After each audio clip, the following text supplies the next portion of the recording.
Assalamualaikum warahmatullahi ta'ala wabarakatuh. Nandito po tayo sa Municipality of Pandag and we are fortunate to be with the Honorable Mayor. Ngayon po ang last day ng celebration po nila ng kanilang 19th founding anniversary. And we will be grabbing the opportunity to talk with the Honorable Mayor at magtanong-tanong about sa nangyaring celebration. Honorable Ogie Balayman. Assalamualaikum warahmatullahi ta'ala wabarakatuh, Ami, at sa iyong viewers, magandang buhay sa ating lahat. First po, happy 19th founding anniversary. What does it mean to you po, sir, as Pandagueño, not only as mayor? Ito ay ang ating treat sa ating mga kababayan dahil nga sa mga nangyayari nung mga panahon, gusto natin magkaroon ng psychosocial intervention yung ating mga kababayan by means of giving them entertainment or kung anuman ang makakapagpagaan ng kanilang kalooban.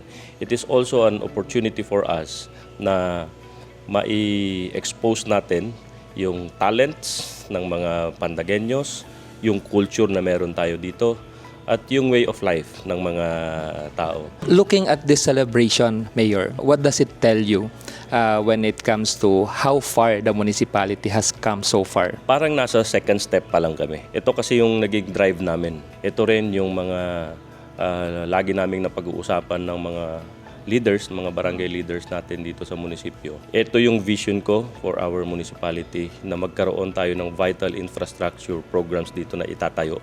At kung gusto ninyo ito, suportahan nyo ako sa ganitong aspeto ng politika. Sa dami ng gusto naming gawin, sa dami ng naiisip namin, out of 10 steps, nasa second step ka pa lang eh. Una, we build our municipal hall, public market, and then road connectivities. Pag nagkaroon na siguro ng concrete roads sa connectivity ng mga barangay namin, makaka-third step na naman kami. And then, yung mga senior citizens building, wala pa kami dito.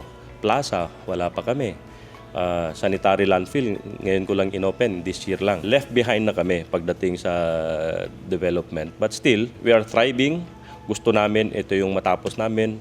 At tayo nagpapasalamat dahil hindi lamang yung mga leaders ang nagko-cooperate sa aspetong ito, kundi pati yung ating mga constituents na kaisa kami sa layunin na ma-achieve namin yung pinapangarap namin na isang magandang Pandag. The celebration featured like sports, health, culture, faith, governance. Gaano ka-importante sa iyong administration na yung approach mo is inclusive sa lahat ng sektor? As far as practicable, gusto natin inclusive all aspect of governance dahil ito yung paraan lamang para maibsan yung gutom ng mga kababayan natin.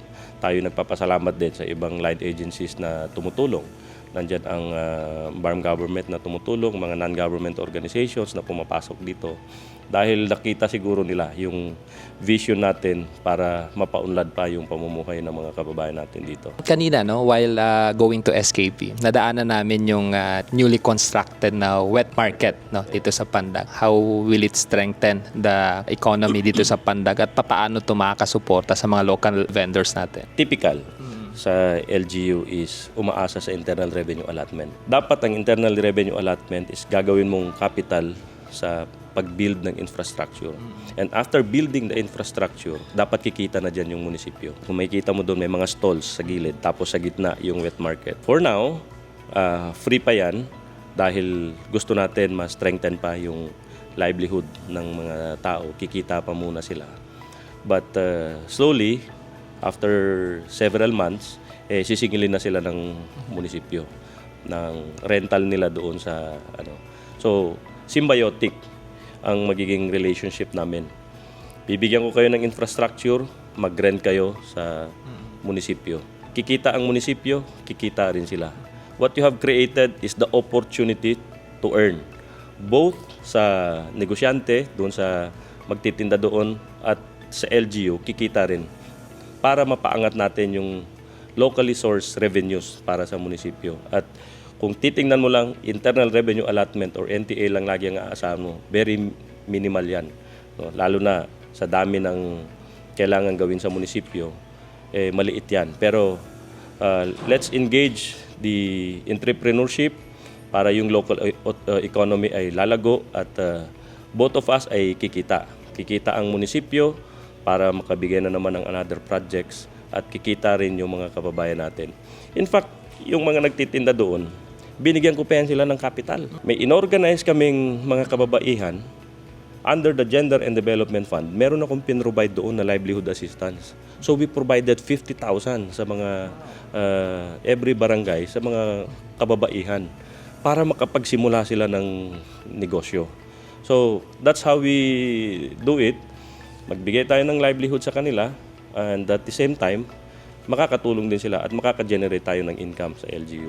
Kanina nabanggit mo about yung basketball tournament, the search for Mr. and Miss Pandag. Nakita ko rin yung Pandag Idol 2026, no? Lahat ng activities na yon involving youth. Gaano ka-importante sa iyong administration yung participation ng youth? Iba na yung trend ng buhay ngayon sa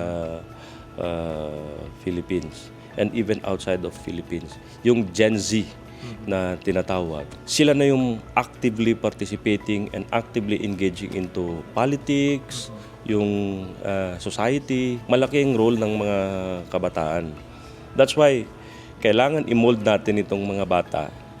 Ang ibang approach ko nga dyan, sabi ko dapat yung mga religious sector natin, galingan ninyo yung pagdadaawan ninyo para hindi natin kaya yung mga matatanda, but let's start with the young generations para magiging maganda yung upbringing sa kanila.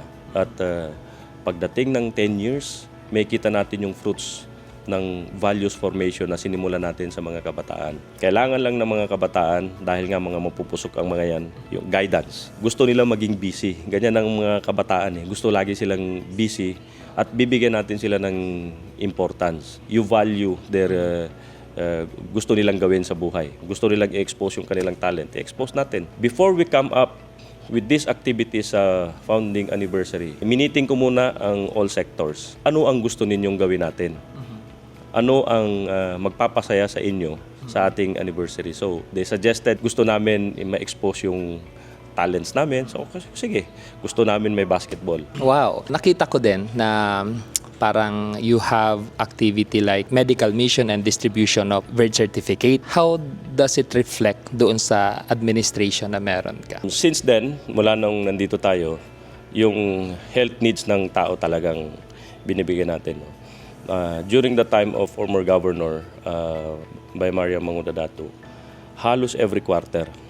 Kung hindi kaya ng every month, every quarter, sabi ko dapat may medical mission. Nagbabarangay-barangay kami. Yung hospital na digulong, ginagamit namin. So, ngayon, gusto natin masustain yung program. So, we partner with the Immaculate Conception Hospital sa President Quirino dahil ang kailangan lang is magkaroon ng PhilHealth yung mga taga-Pandag para pwedeng mag-medical mission at kung may ma-hospitalize, free doon sa hospital niya. So, ginawa ko yan. Nagkaroon kami ng PhilHealth Caravan sa munisipyo. All of the expenses is paid by the LGU. Para lahat ng mga dito, lahat ng constituents ko may PhilHealth na sila. After nung mga medical missions, so hindi mo may iwasan yung iba hindi nakakapunta. So, I made sure na ang RHU is functional. Second na naging challenge sa amin is yung birth certificates. Meron kaming program na from womb to tomb. Pag buntis pa, yung babae ay magkaroon ng prenatal care ang RHU. Pag nanganak siya, manganganak siya sa RHU. Kung hindi kaya ng RHU, may referral gagawin ng RHU, may ambulance kami, dadalhin sa hospital. Bibigyan siya ng 3,000 pesos. Yung birth certificate, libre. Ang naging challenge na naman is yung equipment na gagamitin. Kasi very special ang pwedeng gamitin na equipment para sa civil registry. Nagkausap kami ng PSA, pinapunta ko yung LCR kung ano yung kailangan, and then na-endorse kami sa UNHCR, sa UNICEF, dahil sila yung mag-provide ng mga equipments na ito. So, nagmowa kami, yun, kanina, pinamigay nila, and then nag-start up kami ng printing ng mga birth certificates. Paano ni-respond to or ni-receive ng tao?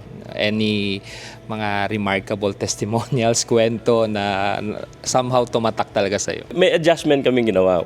Alam mo yung first kasi, celebrate kami, I think that was 2024. Meron kami stand-up comedian hanggang sa may mga artista rin na pumunta. After ng celebration, kinausap ako ng mga matatanda. Sabi nila, pwede man tayo mag-celebrate ng anniversary, pero sana wala na yung mga stand-up comedian na yan dahil hindi yan suited doon sa ating culture. Ang gusto natin is ang ma-expose yung culture. So, sabi ko, tama nga naman. So, sabi ko, may adjustment naman eh. Gusto lang natin kunin yung kanilang mga hinaing. And that is good thing.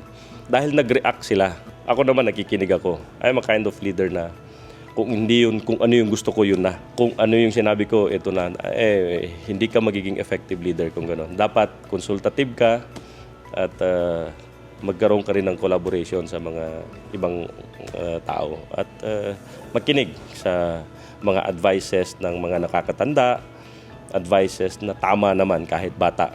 Okay, nag-a-adapt, nag-a-adjust. Ang pinaka-importante doon, overall, nag-enjoy ang mga taga-Pandag. Mensahe mo na lang, Mayor, no, sa mga taga-Pandag, and ano ba yung ini-expect na mga taga-Pandag in the future from the leadership that you have? Sinimulan ko lang yung mga programang katulad nito at hopefully makapapaninggalos tano ilangon la mga mapya akahanda tanong kanong munisipyo. Ngingani ni katawang ko ang makagapyasel kano at karinyano mo nam na nambay ipanggulalan tanong kano nya ba mga katitimpuan. Isagan tano ikinapag-isa-isa tano ba niya kasya tano ba matun itiddo-tiddo kagapya na uyag-uyag tano taman sa kagapya no intiro ng munisipyo tano. Balikan ko lang, Mayor, ano ba yung pinapangarap mo na future ng Pandag? Hindi maging dependent yung tao sa financial assistance. Yung kaya nilang buhayin ang sarili nilang pamilya na hindi na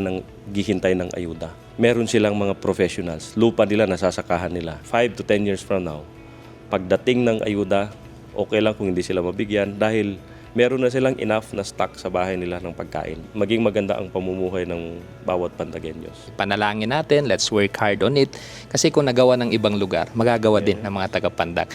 Anyway, maraming salamat, Mayor, for inviting us here. Once again, happy 19th founding anniversary, Pandag Municipality. Thank you so much.